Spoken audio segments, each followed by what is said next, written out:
Bismillahirrahmanirrahim. Assalamualaikum warahmatullahi wabarakatuh.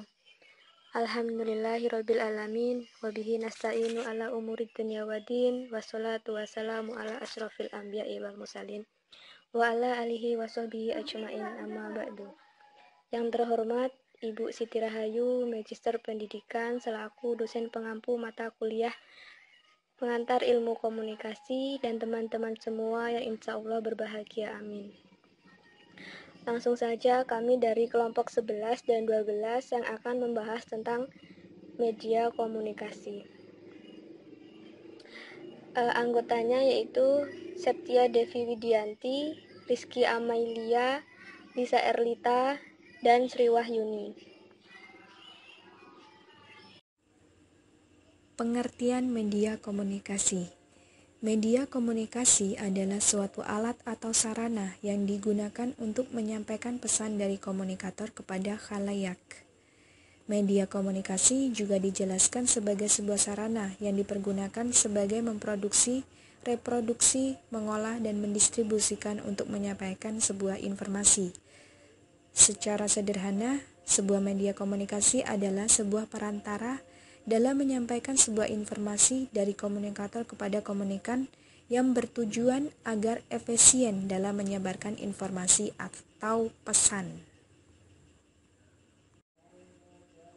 Teori-teori media. Yang pertama, teori semiotik pesan. Kemudian yang kedua, teori sosiokultural pesan. Yang ketiga, teori sosiopsikologis. Yang keempat, teori sibernetika. Yang kelima, teori kritis. Jenis-jenis media komunikasi. Yang pertama, jenis-jenis media komunikasi berdasarkan fungsinya. A. Fungsi produksi. Media komunikasi yang bermanfaat sebagai penghasil berbagai macam informasi. Contohnya, komputer atau PC pengolah kata. Kemudian yang B, fungsi reproduksi. Media komunikasi yang bermanfaat untuk mencetak ulang dan menggandakan informasi. Contohnya, audio tapes, recorder, serta video tapes. Lalu yang C, fungsi penyampaian informasi. Media komunikasi yang berdaya guna untuk dipakai menyebarluaskan serta menyampaikan pesan kepada komunikasi yang menjadi sasarannya. Contohnya, handphone, telepon, faksimiil. 2. Jenis-jenis media komunikasi berdasarkan bentuknya. Yang A yaitu media cetak, merupakan berbagai macam media yang dicetak dan bisa dipakai sebagai sarana untuk menyampaikan suatu pesan informasi. Contoh buku, surat kabar atau koran, buletin, majalah, serta brosur. Yang B, media audio, merupakan suatu bentuk media komunikasi yang penerimaan informasinya hanya dapat tersampaikan melalui indera pendengaran. Contohnya radio dan tape recorder.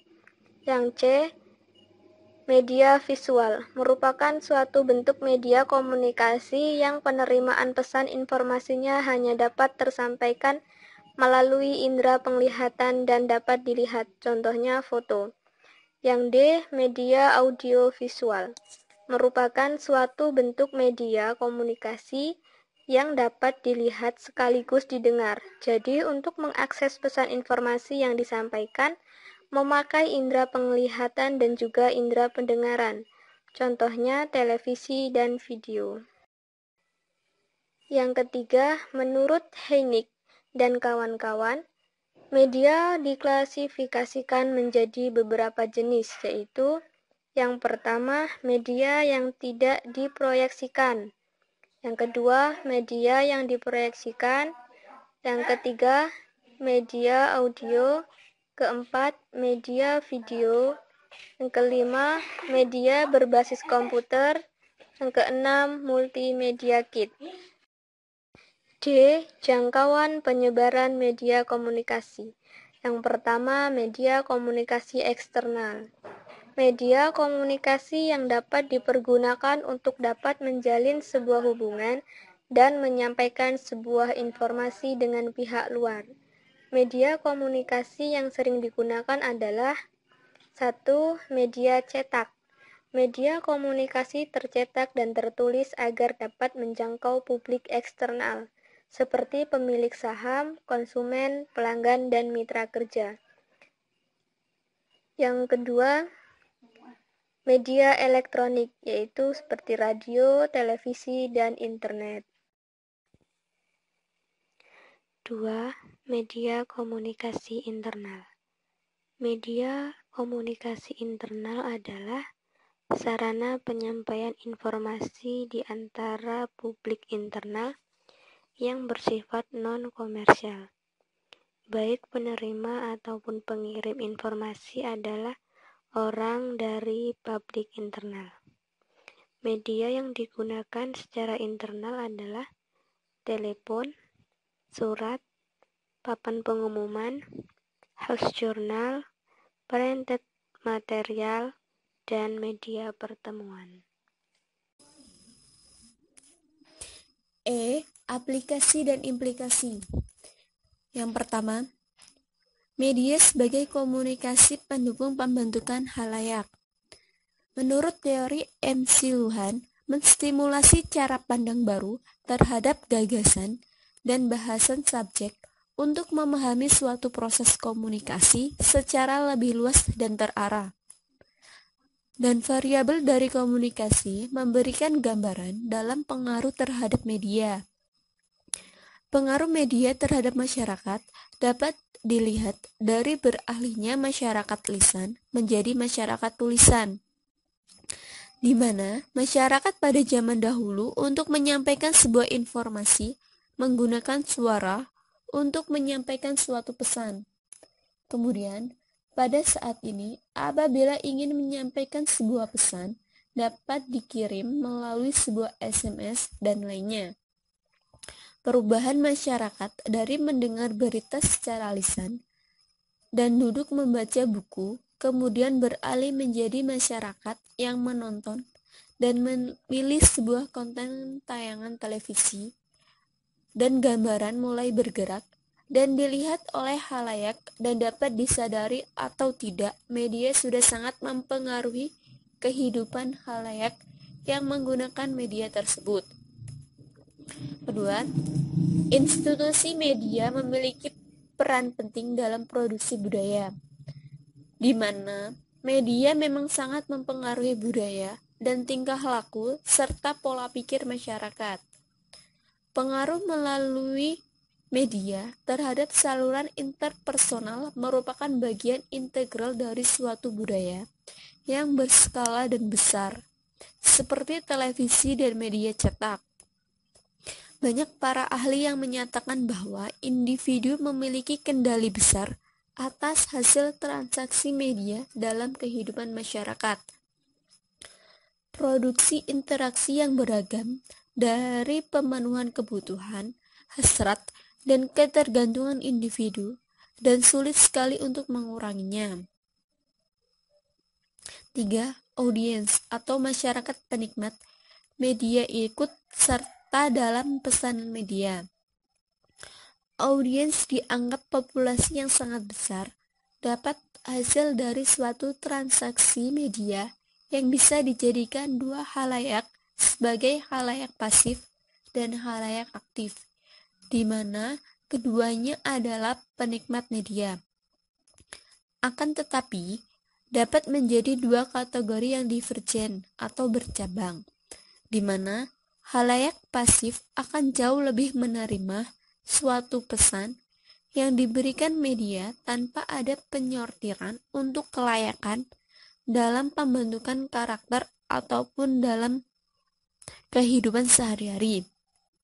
Sedangkan masyarakat yang aktif lebih memilih suatu isi pesan yang akan disampaikan media tersebut. F. Fungsi media komunikasi. Yang pertama yaitu menurut Marshall MC Luhan, di mana fungsi media komunikasi yaitu yang pertama, efektivitas. Media komunikasi akan membuat mudah serta kelancaran dalam menyampaikan sebuah informasi. sehingga media komunikasi tersebut menjadi efektif. Yang kedua, efisiensi, di mana media komunikasi akan mempercepat penyampaian di dalam sebuah informasi, sehingga media komunikasi tersebut menjadi efisien dalam penyampaian informasi. Yang ketiga, konkret. Media komunikasi akan membantu mempercepat isi informasi atau pesan yang mempunyai sifat abstrak. Yang keempat, motivatif, di mana media komunikasi akan lebih memberikan sebuah informasi yang bisa dipertanggungjawabkan. 2. Fungsi media komunikasi menurut Durkheim dan Haver.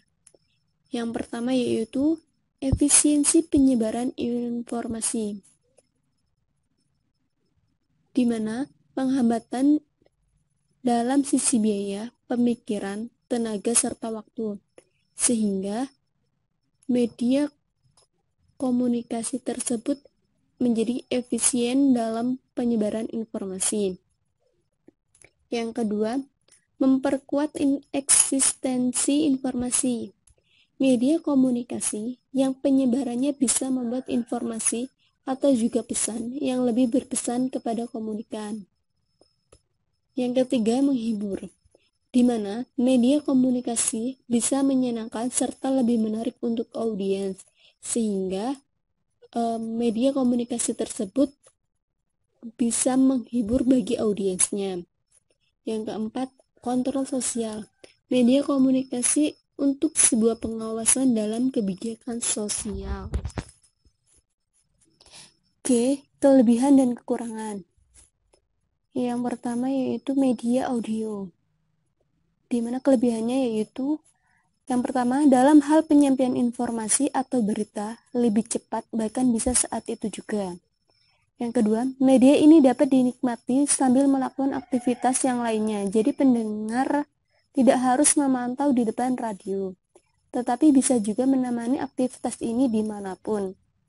Yang ketiga, biaya produksi ataupun biaya yang diperlukan untuk mendengarkan relatif murah. Bahkan bisa digunakan tanpa menggunakan listrik, tetapi menggunakan baterai, seperti radio. Selanjutnya, pendengar yang kesulitan membaca atau melihat bisa memahami pembelajaran dengan mudah dengan disampaikan oleh media audio, di mana media audio dapat mencakup audiens yang banyak dan ruangan yang luas.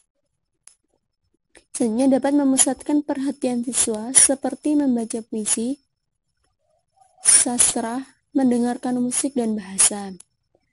Selanjutnya, dapat digunakan bersama-sama dengan alat perekam radio, sehingga dapat diulang atau diputar kembali. Selanjutnya, bahasa yang digunakan bersifat bahasa tutur, jadi mudah dimengerti oleh pendengarnya. Yang kedua yaitu kekurangan, di mana kekurangannya yaitu yang pertama, informasi yang disampaikan hanya sekilas dan tidak bisa diulang. Jadi, pendengar tidak bisa mengerti secara detail tentang berita yang disampaikan, karena memang bahasanya sederhana dan tidak didukung oleh visualisasi. Jadi pendengar hanya bisa membayangkannya saja. Yang kedua, jika audiens mengalami kesulitan mendengar atau kerusakan pada alat pendengaran, maka akan sulit menerima pembelajaran. Yang selanjutnya, jika siswa atau audiens memiliki gaya belajar visual dan kinestetik, akan sulit menerima pembelajaran dengan menggunakan media audio. Selanjutnya, media ini hanya akan mampu melayani secara baik bagi mereka yang sudah mempunyai kemampuan dalam berpikir abstrak. Kelebihan dan kekurangan yang kedua yaitu media visual. Kelebihan dari media visual ini yang pertama yaitu lebih menarik karena ada gambar. Yang kedua, lebih mudah mengingat dengan visual peta konsep. Yang ketiga, media visual dapat memperlancar pemahaman. Yang keempat, visual dapat pula menumbuhkan minat siswa dan dapat memberikan hubungan antara isi materi pelajaran dengan dunia nyata. Yang selanjutnya yaitu kekurangan. Kekurangan dari media visual ini yang pertama, akan terjadi kesulitan jika siswa mengalami masalah pada indera penglihatannya. Yang kedua, siswa tidak akan memahami gambar jika gambar tidak jelas atau tidak sama dengan bentuk nyatanya. Yang ketiga, tidak dapat melayani siswa dengan gaya belajar auditif dan kinestetik. Yang keempat, membutuhkan waktu yang lama untuk membuat gambar dan keterampilan khusus menyajikan gambar sesuai wujud aslinya. Kelebihan dan kekurangan yang ketiga yaitu media audiovisual. Kelebihan dari media audiovisual ini yang pertama, lebih efektif dalam menerima pelajaran. Yang kedua, dapat memberikan pengalaman nyata lebih dari yang disampaikan media audio maupun visual. Yang ketiga, siswa akan lebih cepat mengerti karena mendengarkan disertai melihat langsung. Yang keempat, lebih menarik dan menyenangkan. Selanjutnya yaitu kekurangan dari media audiovisual. Yang pertama yaitu pembuatan media audiovisual memerlukan waktu yang lama. Yang kedua, membutuhkan keterampilan dan ketelitian dalam pembuatannya. Yang ketiga, biaya yang digunakan dalam pembuatan media audiovisual cukup mahal. Kekurangan yang keempat yaitu media berbasis teknologi informatika atau multimedia. Kelebihan dari multimedia ini yang pertama yaitu menarik karena dapat menampilkan gambar-gambar maupun suara. Yang kedua, mudah mengaksesnya untuk mencari informasi yang dibutuhkan. Yang ketiga, media yang lengkap menyediakan banyak informasi. Yang selanjutnya yaitu kekurangan. Kekurangan dari multimedia ini yang pertama yaitu biaya untuk membuat maupun mengakses media berbasis informatika mahal. Yang kedua, belum tentu semua siswa dapat mengaksesnya maupun menikmatinya. Yang ketiga, pembuatannya susah dan memakan banyak waktu dalam proses pembuatannya. Yang keempat, harus didukung oleh daya penyalur listrik maupun jaringan internet. Sekian materi yang dapat kami sampaikan. Untuk kesimpulan dari materi tentang media komunikasi yaitu pengertian media komunikasi adalah media komunikasi suatu alat atau sarana yang digunakan untuk menyampaikan pesan dari komunikator kepada khalayak. Teori-teori media yaitu teori semiotik pesan, teori sosiokultural pesan, teori sosiopsikologis, dan teori sibernetika dan teori kritis. Jenis-jenis media komunikasi berdasarkan fungsinya antara lain fungsi produksi, fungsi reproduksi, fungsi penyimpanan informasi. Kemudian jenis-jenis media berdasarkan bentuknya antara lain media cetak, media audio, media visual, media audiovisual. Jangkauan penyebaran media komunikasi yaitu media komunikasi eksternal, media komunikasi internal. Fungsi media komunikasi menurut para ahli. Menurut Marshall MC Luhan, efektivitas, efisiensi, konkret, dan motivatif. Sedangkan menurut Burgon dan Haver, efisiensi penyebaran informasi, memperkuat eksistensi informasi, menghibur, dan kontrol sosial. Demikian materi yang dapat kami sampaikan. Apabila ada kurang dan lebihnya, kami mohon maaf. Kami akhiri. Wassalamualaikum warahmatullahi wabarakatuh.